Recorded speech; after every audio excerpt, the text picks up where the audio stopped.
Well, it is spring gardening season, but before you plant, you gotta really prepare. Yeah, WCNC Charlotte's Carolyn Bruck is here with the to-do list for gardening success, so you're not left asking where's the money. The worst thing, right? You get super excited to garden, you go and you buy all the supplies, you plant. Well, and then you didn't prepare and those plants do not grow. So let's talk about it. Here are 5 steps for garden prep because we want garden success.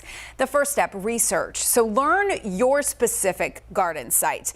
You need to know the hours of sunlight, the climate, and make sure that you know the water source.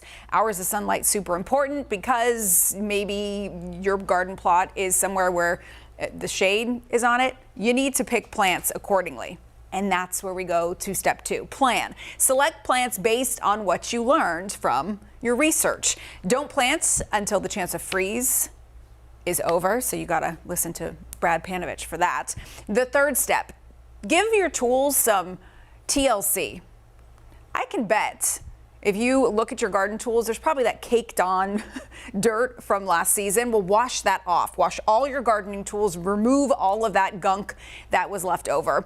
And you're gonna wanna sharpen all the tools as well, those pruners especially, because our 4th step is to prune. So you're gonna wanna manicure, of course, all the trees and the shrubs, but also cut any broken, dead, or diseased branches from those trees and those shrubs. The last thing, weed. This is probably the least fun part of gardening, but it makes such a difference. So you're gonna wanna get rid of those weeds before you plant so that those weeds don't compete with what you're trying to grow.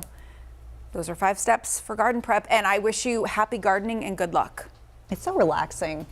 I love gardening. I never thought I would, and I absolutely love it. My traumatic experience as a child is that I was the one who was pulling all the weeds. So And to that's me, not fun. that's what gardening is. It's pulling all the weeds.